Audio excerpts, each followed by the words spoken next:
महाराष्ट्र इमारत व इतर बांधकाम कामगार कल्याणकारी मंडळामध्ये जे काही नोंदणीकृत बांधकाम कामगार आहेत, त्या बांधकाम कामगारांच्या जे मुलं शाळा जातात त्यांच्यासाठी स्कॉलरशिप योजना ही महाराष्ट्र इमारत व इतर बांधकाम कामगार कल्याणकारी मंडळ राबवत असते।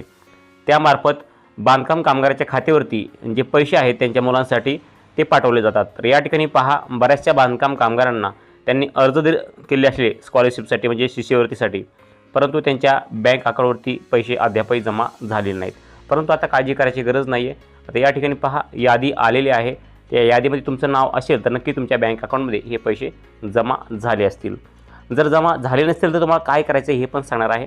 परंतु या ठिकाणी हा व्हिडिओ संपूर्ण बघा, तुम्हाला संपूर्ण माहिती स्टेप बाय स्टेप सांगणार आहे। बांधकाम कामगारांसाठी, बांधकाम कामगाराच्या मुलांसाठी, जे बांधकाम कामगाराच्या शिष्यवृत्ती योजनेसाठी ज्यांनी फॉर्म भरलेत त्यांच्यासाठी खास करून हा व्हिडिओ होणार आहे।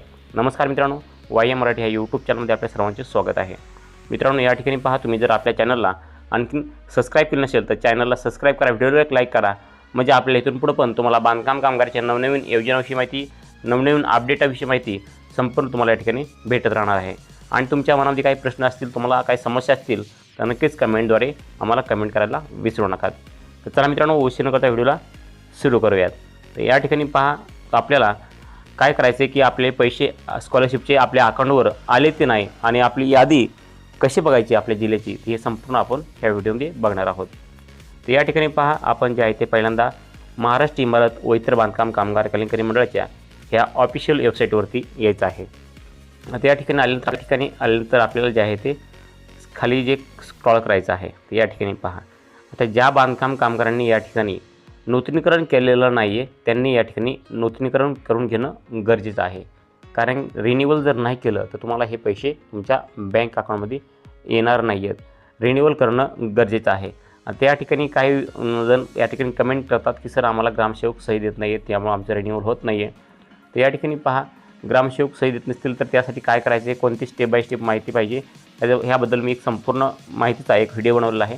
तो व्हिडिओ तुम्ही पाहू शकतात। ह्याच्या अगोदर जो व्हिडिओ बांधकाम कामगाराचा मी बनवलेला आहे त्यामध्ये सांगितलं की आपले सही तुम्हाला भेटत नसेल तर या ठिकाणी तुम्हाला पुढची प्रोसेस करायची हे पण तुम्हाला त्यामध्ये सांगितलेलं आहे। पहा, आपण जे आहे ते पहिल्यांदा आल्यानंतर या ठिकाणी काय करायचं आहे, हे 3 रेषा दिसत आहेत, या 3 रेषेवरती आपल्याला क्लिक करायचं आहे। 3 रेषेवरती क्लिक केल्यानंतर या ठिकाणी जे आहे ते आपण संपूर्ण या ठिकाणी स्क्रॉल करायचं आहे। तर या ठिकाणी पहा, आपल्याला या ठिकाणी काय दिलेलं आहे, एक ऑप्शन दिलेला आहे। या ठिकाणी पहा, जे आहे ते विविध योजनांचा लाभ या ठिकाणी पाहू शकतात। यावरती आपल्याला क्लिक करायचं आहे, विविध योजनांचा लाभ यावरती क्लिक करायचं आहे। यावरती क्लिक केल्यानंतर आपण जे आहे ते या ठिकाणी विविध योजनांच्या लाभाचे वितरण जे आहे ते 21 फेब्रुवारी 2026 ते या ठिकाणी पाहू शकतात।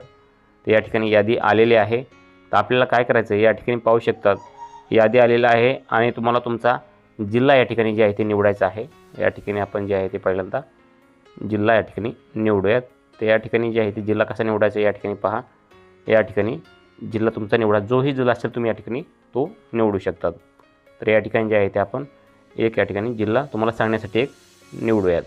तर या ठिकाणी आपण एक जिल्हा पुणे निवडलेला आहे। त्यानंतर पहा, जे आहे ते जिल्हा निवडल्यानंतर या ठिकाणी जे आहे तुम्ही कोणत्या योजनेसाठी या ठिकाणी अर्ज केलेला आहे तो निवडायचा आहे। तर या ठिकाणी आपण पहिलीच योजना या ठिकाणी निवडूयात, जे आहे ते E01 ही योजना निवडूयात। आता या ठिकाणी पहा, तुम्हाला काय करायचं आहे, बेनिफिशरी नेम म्हणजेच या ठिकाणी बांधकाम कामगाराचे जे नाव आहे, बांधकाम कामगाराचे जे नाव आहे ते या ठिकाणी नाव तुम्हाला या ठिकाणी टाकायचं आहे। बांधकाम कामगाराचं नाव तुम्ही या ठिकाणी टाकू शकतात। ते झाल्यानंतर तर पहा, या ठिकाणी बांधकाम कामगाराचे जे अकाउंट नंबर आहे, अकाउंट नंबर तुम्हाला या ठिकाणी टाकायचा आहे। जोही बँकेचा तुमचा अकाउंट नंबर आहे, बँक अकाउंट नंबर, तो तुम्हाला या ठिकाणी टाकायचा आहे। आता ते झालं तर या ठिकाणी पहा, आपल्याला काय करायचं आहे, आपल्या बँकेचा IFSC कोड या ठिकाणी टाकायचा आहे। IFSC कोड या ठिकाणी टाकायचा आहे। IFSC कोड टाकल्यानंतर तुम्हाला जे आहे ते सर्च ह्या ऑप्शनवरती क्लिक करायचे आहे। आता सर्च या ऑप्शनवरती क्लिक केल्यानंतर तुम्हाला जे आहे ते या ठिकाणी खाली स्क्रॉल केलं तर तुम्हाला अशा प्रकारचे जे आहे ते पैसे पाहायला भेटतील। या ठिकाणी पहा, तुम्हाला जे आहे ते संपूर्ण या ठिकाणी तुमचे हे पैसे आलेले पाहायला भेटतात। तर या ठिकाणी पहा, तुम्हाला जर पैसे हे तुमचं नाव या ठिकाणी पाहिजे, बेनिफिशरी नेम, तुमचा जिल्हा आणि या ठिकाणी अमाऊंट, हे पैसे तुमच्या बँक अकाउंटवरती आलेले आहेत। या ठिकाणी तारीख पण समोर दिलेली आहे। तर या ठिकाणी पहा, अशा प्रकारे तुम्हाला हे पैसे तुमच्या बँकेमध्ये आले की नाही चेक करायचे आहे। जर तुमच्या बँकेमध्ये हे पैसे आले नसतील तर तुम्हाला काय करायचं हे पण तुम्हाला सांगणार आहे। या ठिकाणी अशा प्रकारे तुम्ही संपूर्ण ही लिस्ट पाहू शकता तुमच्या जिल्ह्यातली. तर या ठिकाणी अशा प्रकारे तुम्ही पाहू शकतात. आता या ठिकाणी पहा, तुम्हाला जर पैसे आले नसतील, यामध्ये ह्या यादीमध्ये तुमचं नाव नसेल, तर तुम्ही काय करायचं आहे ते पण तुम्हाला सांगतो. तर या ठिकाणी ह्या 3 रेषेवरती पुन्हा आपल्याला क्लिक करायचे आणि नंतर या ठिकाणी जे आहे ते आपल्याला जे आहे ते या ठिकाणी खाली स्क्रॉल करायचं आहे आणि या ठिकाणी जे आहे ते आपल्याला क्लिक करायचं आहे. आता ह्या यादीमध्ये आपलं नाव आहे का हे नक्की चेक करायचं आहे. ते या ठिकाणी पाहू शकतात. या ठिकाणी आपलं नाव आहे की नाही हे या ठिकाणी चेक करायचं आहे. तुम्हाला सांगितल्या पद्धतीने सेमचे 30 प्रोसेस असणार आहे. या ठिकाणी काय दिलेलं आहे, ज्या बांधकाम कामगाराच्या चुकीच्या बँक तपशिलामुळे ज्यांचे पैसे बँकेत जमा झाले नाहीत अशा लाभार्थ्यांची यादी जी आहे ते 21 फेब्रुवारी 2025 पासूनपर्यंतची आलेली आहे. तर या ठिकाणी पहा, तुम्हाला नंतर काय करायचं, या ठिकाणी सेम प्रोसेस अकाउंट नंबर, नंतर योजनाचं निवडायची, त्यानंतर या ठिकाणी योजना निवडायची, त्यानंतर जे आहे ते बेनिफिशरी नेम, अकाउंट नंबर आणि IFSC कोड टाकून पुन्हा सर्च करायचे आहे. त्या ठिकाणी पहा, सर्च केल्यानंतर तुम्हाला पुन्हा तुमची जी प्रोसेस आहे या ठिकाणी तुम्हाला तुमचं नाव येईल आणि ते पैसे जे पेमेंट आहे ते या ठिकाणी दिसून येणार आहे. तर या ठिकाणी पहा, तुमचे जर ह्या यादीमध्ये नाव असेल तर तुम्हाला काय करायचं आहे, आपल्या महाराष्ट्र इमारत व इतर बांधकाम कामगार कल्याण मंडळाचं आपल्या जेही ऑफिस आहे जवळचं त्या ऑफिसला जायचं आहे आणि त्या ठिकाणी तुमचं पासबुक, आधार कार्ड घेऊन जायचं आहे आणि त्या ठिकाणी तुमचं जे चुकीचा तपशील बँक अकाउंट या ठिकाणी दिसत आहे त्यांना म्हणायचं, आम्हाला या ठिकाणी आमचे चुकीच्या बँक तपशिलामुळे आमचे पैसे आले नाहीत, त्यामुळे आमचे बँक अकाउंट या ठिकाणी अपडेट करा आणि आधार कार्ड अपडेट करा. या ठिकाणी महाराष्ट्र इमारत व इतर बांधकाम कामगार कल्याणकारी मंडळाच्या ऑफिसमध्ये जाऊन तुम्हाला ही संपूर्ण कार्य करायचं आहे.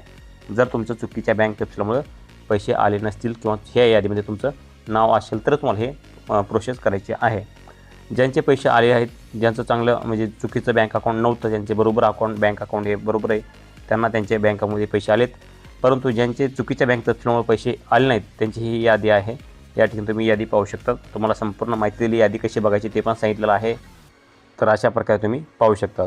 महत्त्वाचं म्हणजे तुम्हाला एक बोनस टिप देतो. आपल्या जवळचं तालुका सुविधा केंद्र आहे, त्या तालुका सुविधा केंद्रावर जाऊन पण तुम्ही या ठिकाणी हे काम करू शकतात. कारण की तुम्हाला जिल्ह्याच्या ऑफिसमध्ये जायची गरज नाही आहे. आपल्या जवळचं तालुका सुविधा केंद्र आहे त्या ठिकाणी जाऊन तुम्ही जे आहे ते हे संपूर्ण तुमचं बँक पासबुक अपडेट करून घेऊ शकतात आणि तुमचे जे आहे ते पैसे त्या ठिकाणी तुमच्या बँक अकाउंटमध्ये पासबुक अपडेट झालं तर तुमचा अकाउंट नंबर अपडेट झालं तर तुमच्या पैसे तुमच्या बँक अकाउंटमध्ये जमा होऊन जातील काही दिवसामध्येच.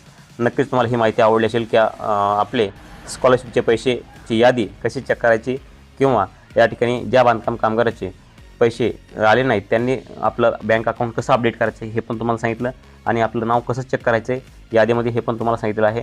याची संपूर्ण माहिती तुम्हाला जर आवडली असेल तर व्हिडिओला लाईक करा, चॅनलला सबस्क्राईब करा, कारण की बांधकाम कामगाराचे नवनवीन माहितीचे व्हिडिओ आपल्या चॅनलवरती सर्वात अगोदर बनवत असतो. त्यामुळे तुमच्या मनामध्ये आणखीन काय प्रश्न असतील तर नक्कीच कमेंटमध्ये सांगायला विसरू नका. परंतु चॅनलला सबस्क्राईब करून ठेवा, म्हणजे इथून पुढे आपल्याला जे आहे ते महत्त्वाचे अपडेट घ्यायचे आहेत बांधकाम कामगाराविषयी.